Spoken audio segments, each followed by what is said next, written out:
Hello and welcome to Business Finishing School. Let your business brain finish what your entrepreneurial heart started. Our catalyzing statement is a successful entrepreneur inside of every business. Enjoy this module. Hello and welcome to Module 38, Legacy and Curiosity. So Rick, we started the preamble on this and said, hey, we're ready to go, let's just go. So what do you mean by, what does curiosity have to do with legacy? Well, I read a quote a long time ago, and we've shared it in the program. And the quote got me extremely curious about many aspects of life, but mainly about what separates people. Why are some people successfully seem to have it all, and others seem to struggle? So here's the quote. Every successful person or great genius has three particular qualities in common. The most conspicuous of these is that they all produce a prodigious amount of work. The second is that they never fatigue, and the third is that their minds grow more brilliant as they grow older instead of less brilliant. Great men's lives begin at 40. I also think that they mean great women's lives begin at 40 as well. Great people's lives. There you go. Where the mediocre person's life normally ends. That's powerful. And here's the last line of the quote. The genius remains an ever-flowing fountain of creative achievement until the last breath they draw. And this is by Walter Russell. And if you want to see that quote in writing, just look at the implementation guide. We've actually reposted it there. But how incredible is that when you and I think about most people that we grew up with, once they're done with high school, they're like, oh, sigh of relief. I don't have to study anymore. I don't have to learn anything anymore. And then most of our friends went to college or some type of post-secondary education. That would be after high school, right? Right, yeah. And now when they get their degree there, they're done. Yeah.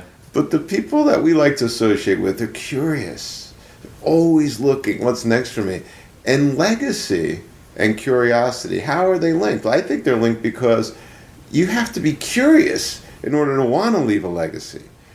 I think that they're actually very similar words in many, many regards, because you can't have a legacy unless you're curious about a legacy, and you can't be curious unless you're interested in a legacy. And if I don't know if I'm translating that correctly, but for me, my legacy will be much more impacted by my curiosity than anything else. Well, I think everybody leaves a legacy. It's just a matter of how much, right? It's qualitative and it's quantitative. How big a legacy and what is the quality of whatever that legacy is, what you leave behind, how your life impacts the world after you're gone, basically, right? So imagine, and this is why I think this quote, I especially like this quote also. It says that everything you've learned up till 40 now is preparing you for the next stage of life. And if you lose curiosity, if you lose the ability to to wonder about things, then you fall into repetitive patterns. Basically, you say, okay, I no longer care or think about why anymore. I just do. I just want to continue my patterns, as compared to saying there's something new for me to discover. Let me go out there and create the environment, the energy, the vision, whatever those elements are, to go out and to explore and to discover. You can almost look at an analogy here like professional athletes.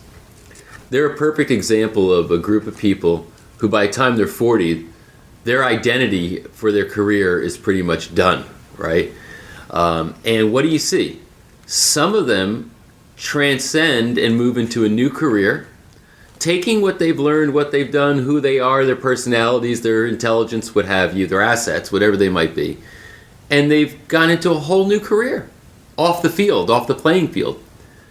The majority of them fade into oblivion. So you can look and see like I'm not going to use any particular names because people might have different, but you could take an athlete who was a phenomenal Hall of Fame football player, baseball player, what have you, And when their career is over, you don't really hear much from them anymore. And they leave a legacy. You know, they maybe broke a record or two, and people might talk about when, and that's not a bad thing. But there are other athletes who have, once they've left, they've gone into, like a Phil Jackson. Phil Jackson was an unremarkable basketball player. He was a pro player. He played for the Knicks. I remember because I was a Knicks fan. He was a decent player, but he wasn't like some Michael Jordan type basketball player. But then from his playing days, rather than fade, he evolved into a whole new frame of reference, mindset, got into his spirituality, etc. And he became maybe the greatest basketball coach of all time. At least many would consider him so, with the teams that he managed between the Chicago Bulls and the LA Lakers. Now, you may not be a basketball fan listening to this, but the bottom line is that he created a post-legacy after his 40s as compared to all the work he did. And now, is it not extraordinary that you're an NBA player? How many people make it there? That was legacy enough, but he expanded. And not only was it just saying, okay, well, he was a coach that learned to win a lot of big championships. He was also a guy who created a whole new point of view, kind of this Zen approach towards athletics and basketball, etc. So what's the translation here for you? The translation here for you, if you're listening, is, are you curious?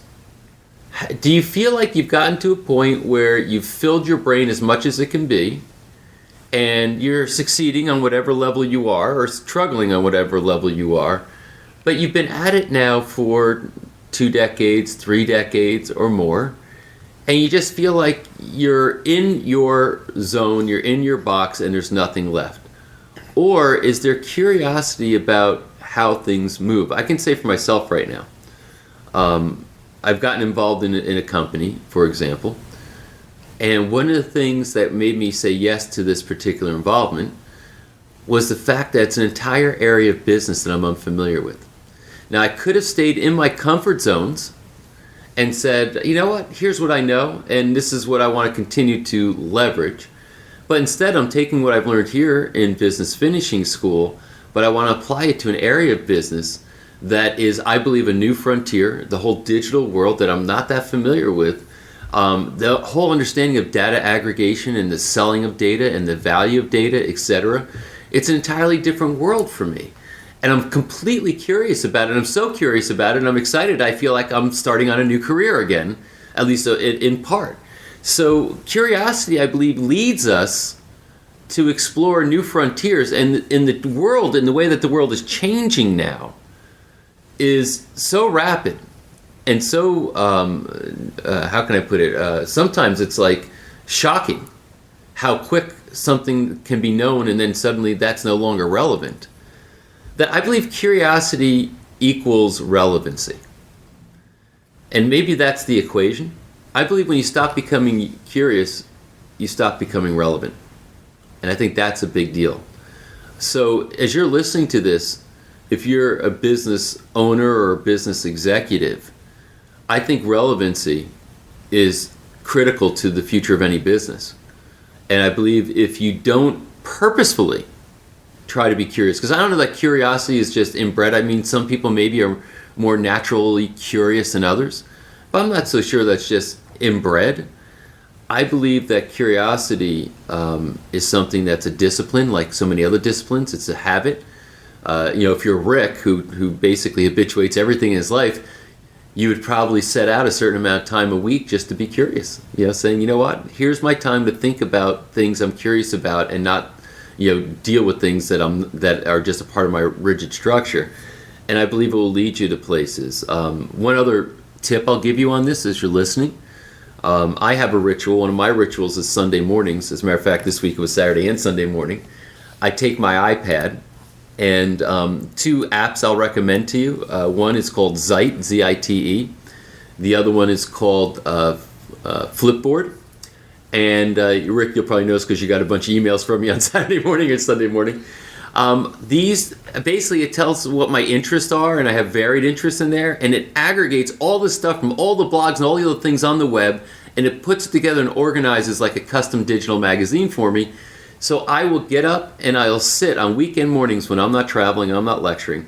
I sit in a comfortable chair and I take my iPad and I just go in there and I just flip through these varying articles and I find all this incredible stuff.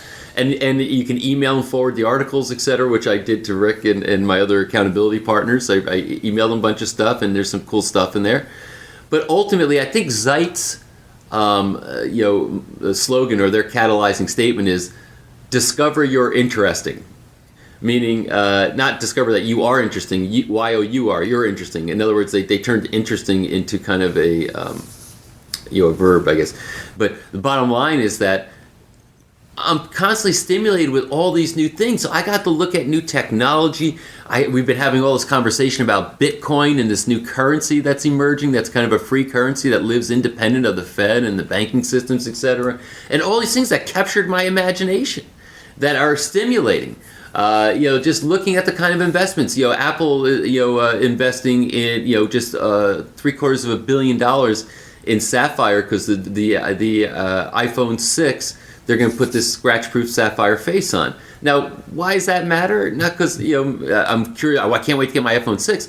How do companies think strategically about to keep their edge, to keep their advantage? How do they have to try to plan for that? Imagine you're Apple and you're saying to yourself, okay, we're competing now. We're competing with Samsung for the most part, and we have to get some market edge. So here's a feature that we can add, but it's not that easy because we have to, if we're going to buy a certain kind of glass that's got the sapphire integrated into it that makes it scratch proof, we have to try to anticipate how many sales are we going to have of an iPhone 6, because if we overbuy, we've got a problem, and if we underbuy, we've got a problem. So why am I saying all this? Because I'm curious how people who operate on that scale have to think through solutions to issues like this, and then I can start applying it to my own sense of accomplishment, achievement, legacy, planning, etc. It ties in. So ultimately, I believe that curiosity keeps you relevant. And as long as you're relevant, you're expanding the age or the longitudinal time frame of your legacy. And when you're no longer curious, that starts to contract and your universe starts to contract. And the relevancy goes away, and your legacy at that point is pretty much written, and there's not much more of it left. One thing that's important to add here, Patrick, is a lot of the companies that I look up to, and you mentioned Apple, a lot of times they come out with products that negate existing products that they have. Yet human beings, when we get comfortable with our income or the house we live in or the car we drive or the type of cars we drive, we're unwilling to risk all of that to reinvent ourselves. And I'm dealing with this with a very close friend of mine who knows that his purpose in life is to move to a third world country and teach medicine. He knows that, but he's got young kids and he's got a comfortable life, and it's been gnawing at him. So he's curious enough to look into it, but he's not curious enough to actually do it. But yet he knows it's his destiny. So I have a question for you as you're listening to this. What is your destiny? What is something that you know you should be doing, but you're not curious enough to actually pull the trigger? So I want to start now with a few quotes to get you thinking. They're actually statements.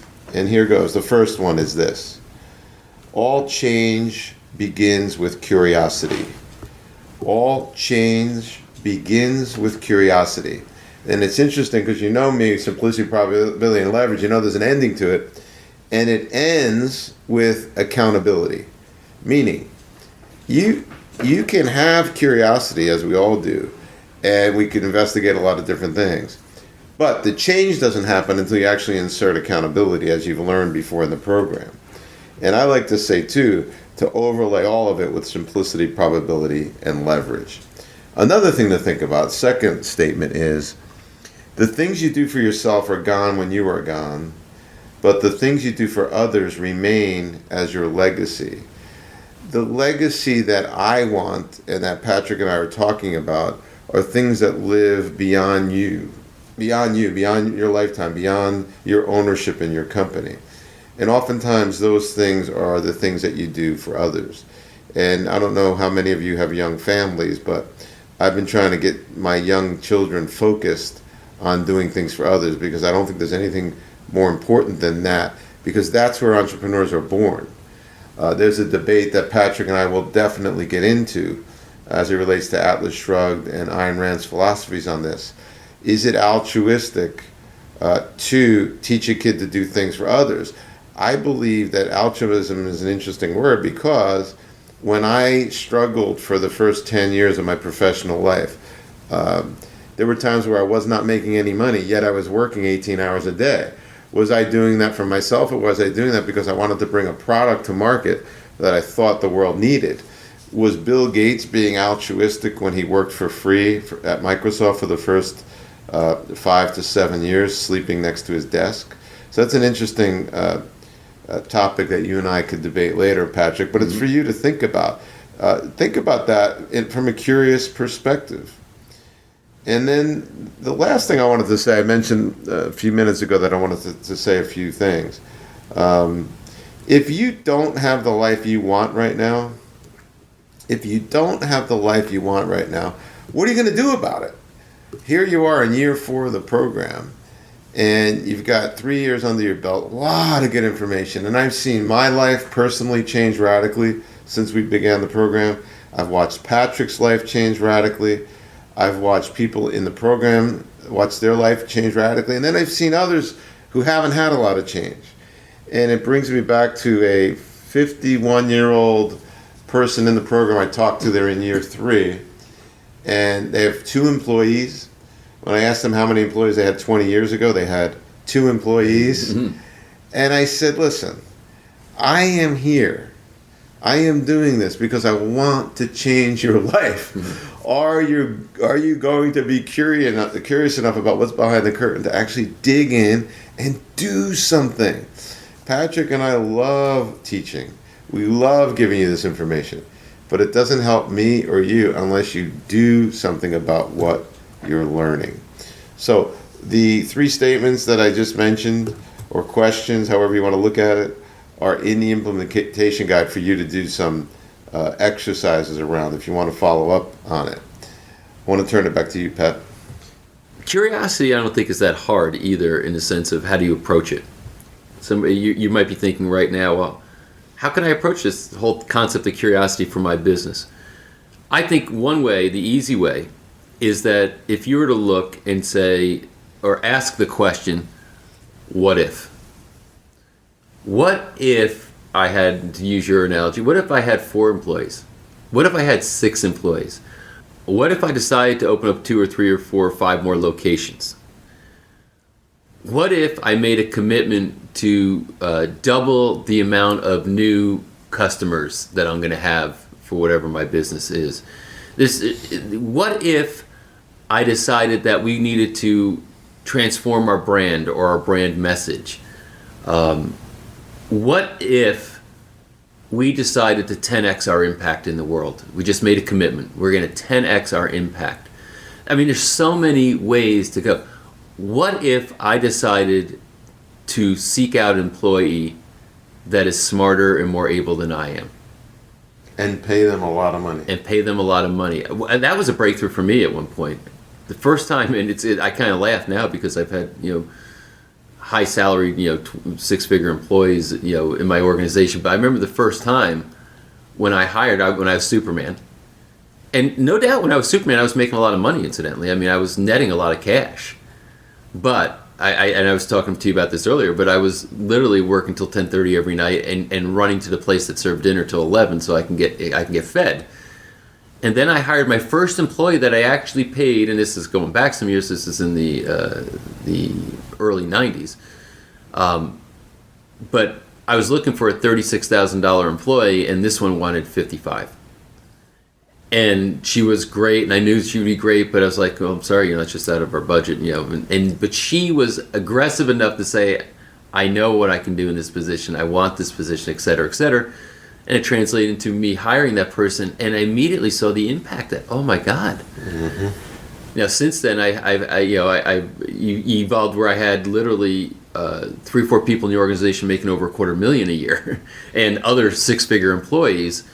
But the bottom line was that was a breakthrough. That it took a what if, because I had to really think about, all right, what if I did pay the salary? What would happen to not only my life, because that's one way we personalize it. What would happen to the impact of my business having people who are really able to do this? So you can what if in a lot of areas, but I think what if is the sign of curiosity. When you're asking what if, you're basically saying I'm curious about something. If you stop asking what if, and what if is different than how to. If you're spending most of your days saying, how can I do this? How can I get that? If it's how can or how to, that's a different question. That's basically saying, I'm trying to get something figured out here within the context of what I already do. But when you're saying what if, you've gone to vision now. You're seeing something new, or you're seeing the possibility of something new. Now you have what Einstein thought was the most important thing for anybody who is going to do great things in the world is you've got the child's mind. You've got the curiosity. I mean, that Einstein talked about, and I don't want to screw up the quote, but basically the significance and importance of keeping the child's mind.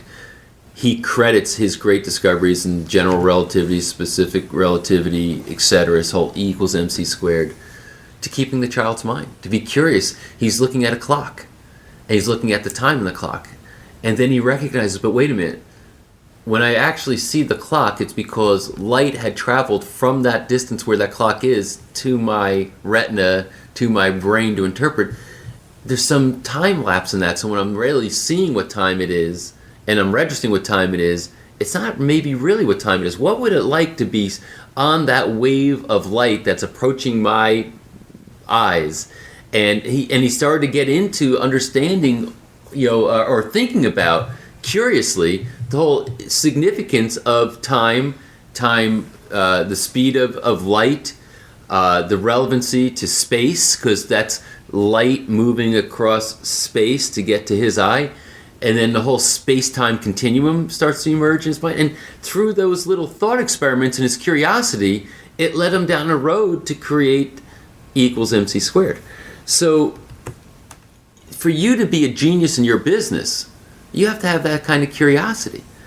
You can be competent in your business and run a profitable business, but if you want to be a genius in the business, the child's mind and curiosity, I think, is completely significant. You can look at Steve Jobs, you can look at Jack Welch, you can look at a lot of great CEOs, and you can make the parallels as far as how they took kind of Einstein's concept of the child's mind and brought it to business.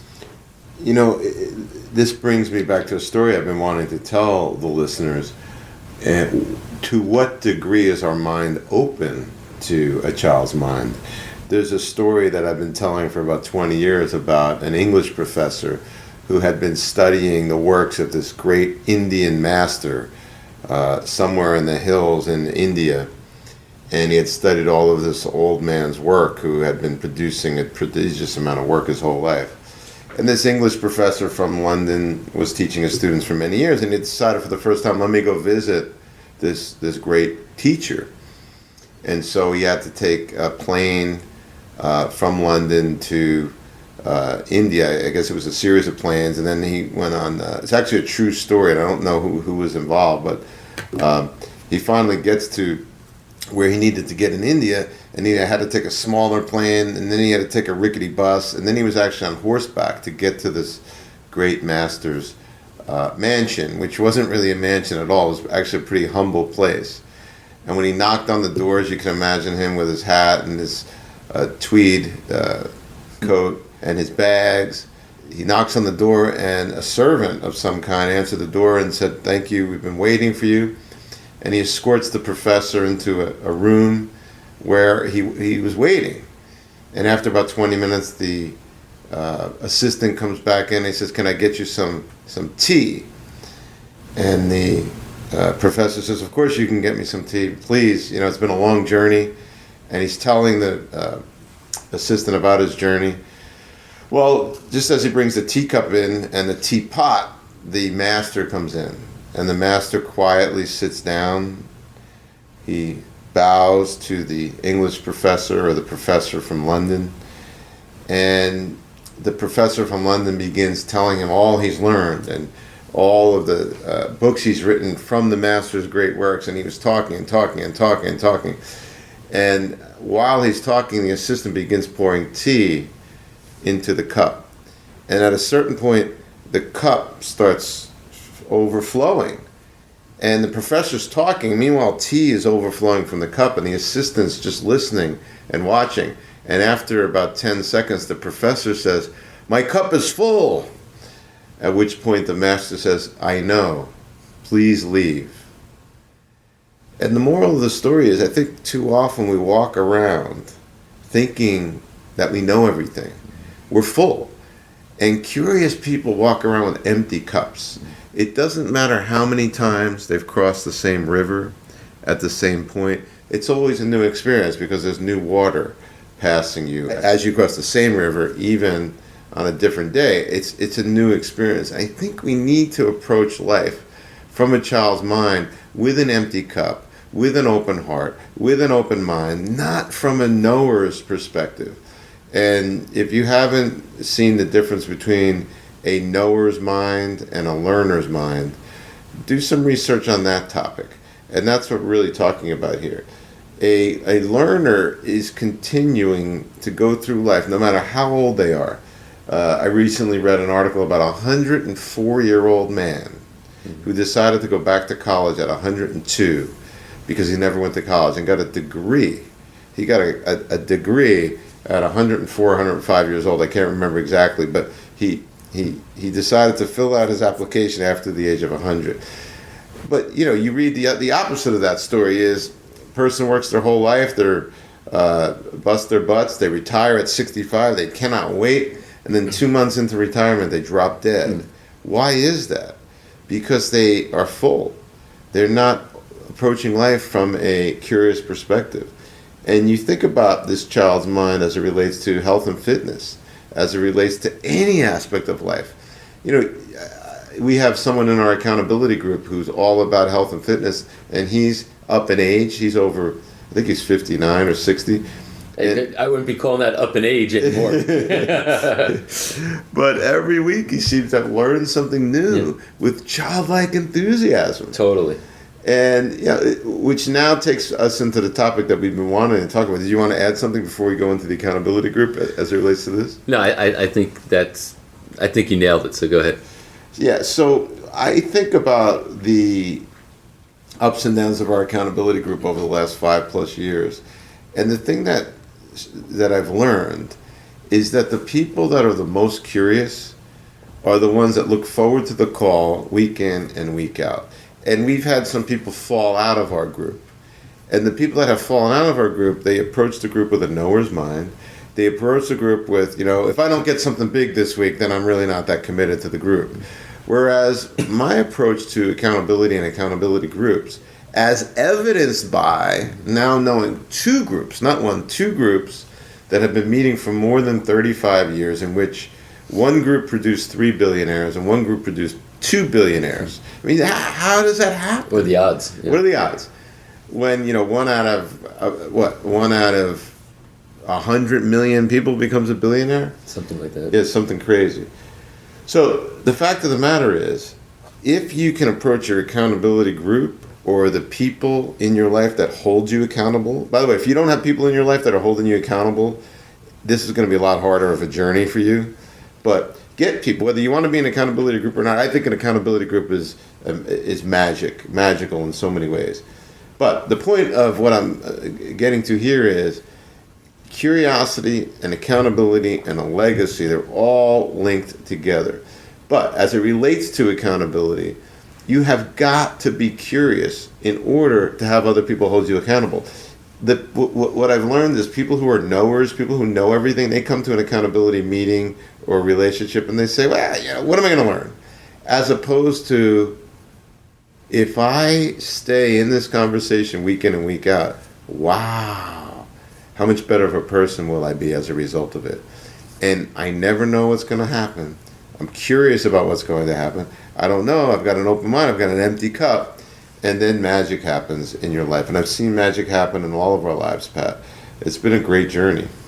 And it continues to be a great journey. And I think the whole point is that what makes it great and gives you something to look forward to and lets magic unfold at times is this whole theme of curiosity. So I feel like we've really given you a lot to think about here in a kind of a short period of time. So maybe you're drinking from the fire hose, and Rick and I just got back from the gym, so I'm looking at him sitting across my desk here, and Rick, those tight shorts that you wear, I think might have gone out of style in the it looked like Richard Simmons wore those things. I'm curious how I look at. Yeah, I'm going to ask some women at the gym.